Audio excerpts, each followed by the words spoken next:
नमस्कार मित्रांनो, DELED admission 2024-25 सर्वसाधारण भाषेत DED ॲडमिशन 2024-25 ऑनलाईन ॲप्लिकेशन करण्याची शेवटची तारीख होती 18 जून 2024. आज आहे 19 जून 2024. DELED ॲडमिशन 2024-25 यांची ऑफिशियल वेबसाईट आहे DELEDadmission.in. ह्या ऑफिशियल वेबसाईटवर गेल्यानंतर स्क्रीनवर तुम्हाला विविध माहिती दिसत आहे. तर इथं एकदा आपण थोडंसं झूम करूया. काय ते दिसत आहे तुम्हाला, DELED admission 2024-25 last date of application submission 25 June 2024. ठीक आहे, म्हणजे काय, जी काल शेवटची तारीख होती ऑनलाईन ॲप्लिकेशन करण्याची 18 जून 2024, ती तारीख एक्सटेंड झालेली आहे, वाढवण्यात आलेली आहे, त्याला मुदतवाढ देण्यात आलेली आहे. आणि आता नवीन एक्सटेंडेड मुदतवाढ दिलेली नवीन तारीख आहे 25 जून 2024. म्हणजेच शैक्षणिक वर्ष 2024-25 या वर्षामध्ये DELED म्हणजे DEDला ॲडमिशन करण्याकरता ऑनलाईन ॲप्लिकेशन करण्याची नवीन सुधारित तारीख असणार आहे 25 जून 2024. तर 25 जून 2024पर्यंत तुम्हाला ह्या मी वरी ब्राउझरवर दाखवत असलेल्या ऑफिशियल वेबसाईटवर जायचं आहे. आणि ऑफिशियल वेबसाईटवर गेल्यानंतर इथं तुम्हाला लाल लिंक दिसते, त्या लाल लिंकवर क्लिक करायचं का असं. मग लाल लिंकवर क्लिक केल्यानंतर तुम्हाला इथं user name, email ID, mobile number, password ही सेट करायचा आहे. सेट करून रजिस्टर करायचं आहे. रजिस्टर केल्यानंतर पुन्हा तुम्हाला युजर नेम आणि पासवर्ड वापरून लॉग इन करून विविध माहिती त्याच्यामध्ये द्यायची आहे. आपली माध्यम द्यायचं आहे, त्याच्यामध्ये आपलं पूर्ण वैयक्तिगत माहिती द्यायची आहे, पर्सनल इन्फॉर्मेशन द्यायची आहे, प्रोफेशनल इन्फॉर्मेशन द्यायची आहे, अगोदर काय शिकले आपल्याला सर्व माहिती टाकायची आहे. आणि सर्व माहिती आणि फीस वगैरे काही असेल. आता हे रजिस्ट्रेशन असेल त्याच्यामुळे फीस आहे का नाही मला माहीत नाही, रजिस्ट्रेशन करायचं आहे फक्त. मग काही फीस वगैरे असेल तर ती माहिती पाहून घ्यायची आहे तुम्हाला आणि ॲप्लिकेशन फॉर्म सबमिट करून टाकायचं आहे ऑनलाईनच. आणि पुन्हा विविध राऊंड करता तयार राहायचं आहे. आता त्याच्याविषयी माहिती लगेच सांगतो. आता ही तारीख वाढलेली आहे ऑनलाईन ॲप्लिकेशन करण्याची, त्याच्यामुळं जी पुढे ह्या तारखेनंतर जी राऊंड होणार होती किंवा मेरिट लिस्ट लागणार होती त्याचेसुद्धा तारखा चेंज झालेल्या असतील, साहजिकच आहे. तर इथे इम्पॉर्टंट डेट्स म्हणून तुम्हाला एक ऑप्शन दिसतं, ह्याच्यावर क्लिक करायचं. हो का, आता इथे क्लिक केल्यानंतर तुम्हाला दिसतं की आपण ह्याच्यावर एक व्हिडिओ बनवला होता अगोदरच. मग त्या व्हिडिओमध्ये थोडा नॉर्मल तारीख असताना व्हिडिओ बनवलेला होता. तर आता तारीख वाढलेली असल्यामुळं पुढची बी तारखा, जी राऊंडच्या तारखा असतील त्यासुद्धा वाढलेल्या आहेत. त्याच्यामुळं आता ही नवीन टाईम टेबल तुम्हाला फॉलो करायचं आहे. ही नवीन टाईम टेबल आहे DED ॲडमिशन 2024-25 करताचं. हे टाईम टेबल पाहून घ्या. आता हे सगळं वाचत बसणार नाही मी, खूप व्हिडिओ मोठा होतो आणि तुम्ही मोठा व्हिडिओ झाला की तुम्ही व्हिडिओ पाहण्याकरता आळस करता. ठीक आहे, हे पाहून घ्या. आणि यूट्यूबवर जेव्हा व्हिडिओ पाहता तुम्ही तर व्हिडिओची क्वालिटी 1080p किंवा त्याच्यापेक्षा जास्त करून पहा. म्हणजे ही जी बारीक जी फॉन्ट असतात ती तुम्हाला असं झूम करून पाहता येतं, तसेच स्पष्ट ओळखू येतील तुम्हाला वाचण्यासाठी. ठीक आहे, आता इथं थोडे बहुत वाच तुम्ही, बाकीचं तुम्ही वाचून घ्या, स्क्रीनशॉट करून घ्या, पॉज करून सुद्धा वाचू शकता. ऑनलाईन ॲप्लिकेशन फॉर्म भरण्याची तारीख 25 June 2024. Application verification, online verification करतात ते आपोआप. तर त्याची शेवटची तारीख आहे 26 जून 2024. प्रोव्हिजनल मेरिट लिस्टची तारीख 1 जुलै 2024. ऑब्जेक्शनची तारीख 1 जुलै 2024. फायनल मेरिट लिस्ट 3 जुलै 2024. फर्स्ट राऊंडचे ॲडमिशन चालू होणार आहेत 4 जुलै 2024 ते 8 जुलै 2024. या काळामध्ये तुम्ही फर्स्ट राऊंडचे ॲडमिशन करून घ्यायचं आहे. पुन्हा नंतर सेकंड राऊंड करता प्रिफरन्स द्यायचा असेल तर 9 जुलै 2024ला तुम्हाला देता येतील प्रिफरन्स. ठीक आहे, किंवा जर तुम्ही प्रिफरन्स दिना गेलो तर फर्स्ट राऊंडला जी तुम्ही सिलेक्ट केलेले कॉलेज होते ते ऑटोमॅटिक सिलेक्ट होऊन जातील आणि सेकंड राऊंडला ग्राह्य धरले जातील. ठीक आहे, पुन्हा सेकंड राऊंडची लिस्ट लागेल 11 जुलै 2024ला. मग लिस्ट लागल्यानंतर आपलं जर यादीत नाव असेल तर ती कॉलेजमध्ये जाऊन ॲडमिशन करायची तारीख असेल 11 जुलै 2024 पासून 15 जुलै 2024पर्यंत. ठीक आहे, पुन्हा मग ही सेकंड राऊंडची ॲडमिशन संपल्यानंतर थर्ड राऊंडला जर तुम्हाला प्रिफरन्स चेंज करायचे असतील कॉलेजचे, विविध कॉलेजचे, तर 16 जुलै 2024 रोजी तुम्हाला ती प्रिफरन्सेस एडिट करून सबमिट करता येतील. ठीक आहे. पुन्हा तिसरा राऊंड लागेल 18 जुलै 2024 रोजी.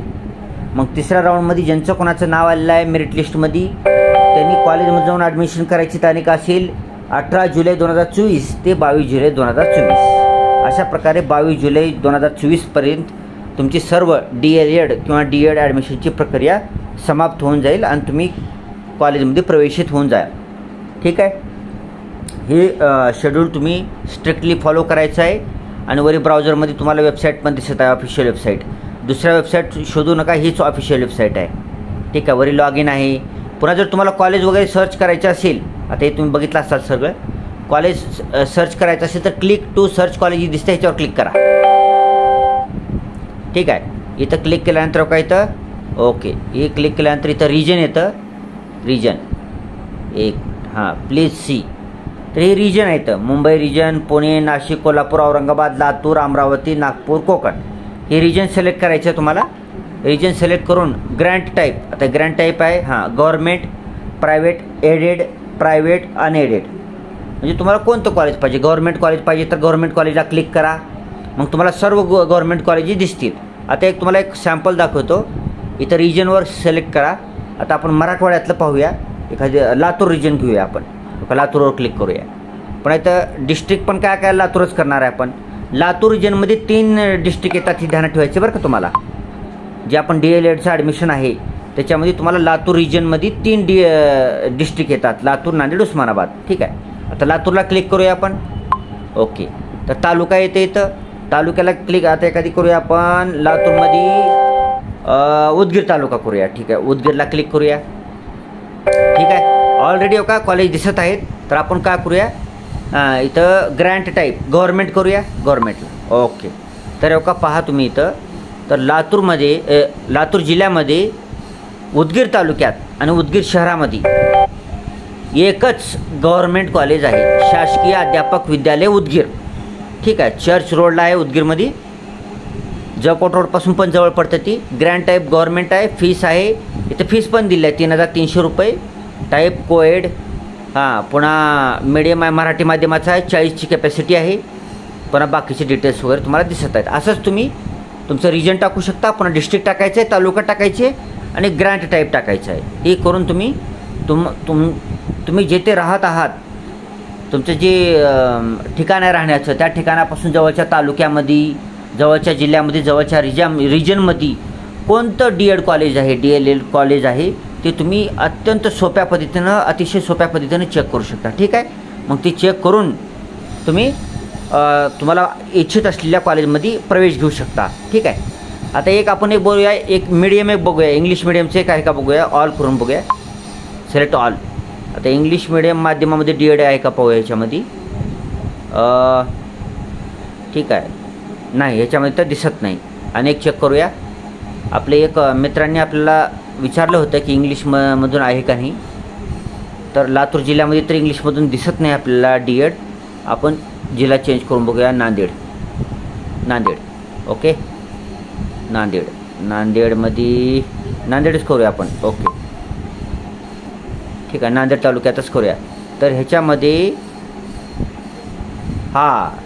एक आहे इंग्लिश माध्यमामधून DEDचं कॉलेज एक आहे. सहयोग सेवाभावी संस्था DED college Vishnupuri Nanded. Private आहे, अनएडेड आहे, विना अनुदानित कॉलेज आहे. 12,000 रुपये फीस आहे. इंग्लिश माध्यमामधून DED आहे. याची 50ची कॅपॅसिटी आहे, ॲक्टिव्ह आहे आणि कॉलेज चालू आहे. तुम्ही ॲडमिशन घेऊ शकता. ठीक आहे. एक दिसलं नांदेडमध्ये. दुसरे एक चेक करूया आपण उस्मानाबाद जिल्ह्यामध्ये. त्याला धाराशिव जिल्हा पण म्हणतो आपण. आणि उस्मानाबादमध्ये बघूया. ओके. तर इथं बघा, नाही, उस्मानाबाद जिल्ह्यामध्ये सुद्धा धाराशिवमध्ये उस्मानाबादमध्ये दिसत नाही. ठीक आहे. तर असं तुम्ही चेक करू शकता. माध्यम पण आहे बरं का. एक ध्यानात ठेवायचं आहे तुम्हाला की DEDला ॲडमिशन करण्याकरता तुम्हाला माध्यम विचारलं जाणार आहे सुरुवातीला. तुम्ही कोणत्या माध्यमातून तुम्हाला DED करायचं आहे. हो, तुम्ही करेक्ट ऐकलेलं आहे. DED करण्यासाठीचं सुद्धा माध्यम असतं. मराठी माध्यमातलं DED असतं, उर्दू माध्यमातलं DED असतं, पुन्हा इंग्रजी माध्यमातलं DED असतं. ठीक आहे. आता 3 तर मला पक्के माहीत आहेत. त्याच्यामुळे तुम्हाला मराठी माध्यमातून जर DEDला तुम्ही ऑप्शनला क्लिक केलात तर तुम्हाला इंग्रजी, हिंदी आणि मराठी ही विषय सोडले लँग्वेजचे. तर बाकीचे जे विषय असतात, जसं भारतीय समाज आणि भारतीय सामाजिक विषय असतो, तो विषय तुम्हाला जर तुम्ही इंग्लिश मीडियम D.Ed जर घेतला तर ते इंग्लिशमधूनच राहील, ठीक आहे. विषय सोडले तर लँग्वेजचे विषय असतात D.Edला, मराठी, हिंदी, इंग्रजी असतात. ते लँग्वेजचे विषय जर सोडले तुम्ही आणि इंग्लिश मीडियम जर D.Ed घेतलं तुम्ही ॲडमिशन, तर तुम्हाला भारतीय समाज हा विषयसुद्धा इंग्रजीतूनच अभ्यास करावा लागेल, त्याची उत्तरे इंग्रजीतूनच लिहावी लागेल. पुन्हा मानसशास्त्र म्हणून एक राहते सब्जेक्ट, तोसुद्धा तुम्हाला इंग्रजीतूनच राहील आणि इंग्रजीतूनच अभ्यास करावा लागेल. पुन्हा आणखी व्यवस्थापन एक राहतं, शालेय व्यवस्थापन, ते सुद्धा तुम्हाला इंग्रजीतूनच अभ्यास करावा लागेल, ठीक आहे. म्हणजे इंग्रजी माध्यम जर तुम्ही सिलेक्ट केलं इंग्रजी D.Ed, तर तुम्हाला लँग्वेज विषय सोडून इतर सर्व विषय इंग्रजीतूनच परीक्षा द्यावी लागेल, इंग्रजीतूनच पुस्तकं असतील, इंग्रजीतूनच अभ्यास करावा लागेल, ओके. आणि मराठी माध्यम जर D.Ed तुम्ही सिलेक्ट केलं तर लँग्वेज विषय सोडून सर्व विषय ही मराठी माध्यमातूनच राहतील, मराठीतूनच पुस्तकं असतील, मराठीतूनच प्रश्नपत्रिका येईल, मराठीतूनच उत्तर लिहायचं. आणि उर्दू सिलेक्ट केला तर उर्दूतूनच प्रश्नपत्रिका असेल, उर्दूतूनच उत्तरं लिहावी लागेल, उर्दूतूनच पुस्तकं असतील, ठीक आहे. 3 माध्यमाविषयी तर मी सांगितलं. आणि कोणत्या माध्यमाचे विद्यार्थी असेल तर त्यांनी माध्यमच्या ठिकाणी इथं क्लिक करून तुम्ही चेक करू शकता आपल्या माध्यमातले विविध शाळा अवेलेबल आहेत का नाहीत, कॉलेजेस अवेलेबल आहेत का नाही. कारण प्रत्येक कॉलेजमध्ये काही D.Ed कॉलेजेस मराठी माध्यमाचे असतात, काही D.Ed कॉलेजेस इंग्रजी माध्यमाचे असतात आणि काही D.Ed कॉलेजेस उर्दू माध्यमाचे सुद्धा असतात आणि इतर माध्यमाचे सुद्धा असू शकतात. तर तुम्हाला कोणत्या माध्यमातून D.Ed करायचे, तुमचा फ्युचरसाठी काय प्लॅन आहे, त्याच्यानुसार तुम्ही त्या माध्यमाचं D.Ed कॉलेज आणि D.Ed अभ्यासक्रम तुम्ही सिलेक्ट करायचा आहे आणि तो पूर्ण करायचा आहे, ठीक आहे मित्रांनो. आणि काही इतर आवश्यक वगैरे बाबी काही माझ्या लक्षात आले तर त्याच्यावर व्हिडिओ मी बनवेन. व्हिडिओ जर चांगला वाटला तर व्हिडिओला लाईक करा, चॅनलला सबस्क्राईब करा. चॅनलला सबस्क्राईब केल्यानंतर बाजूला घंटी दिसते, त्या घंटीला क्लिक करा. क्लिक केल्यानंतर विविध ऑप्शन येतात, त्यातील ऑल ऑप्शनला क्लिक करा. याच्यामुळे काय होतं, मी जेव्हा केव्हा व्हिडिओ अपलोड करेन त्यावेळेस लगेच तुम्हाला नोटिफिकेशन येईल.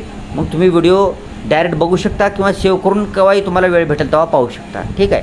आणि हा व्हिडिओ आपल्या मित्रमैत्रिणींपर्यंत, नातेवाईकांपर्यंत शेअर करा. Thanks for watching. See you soon.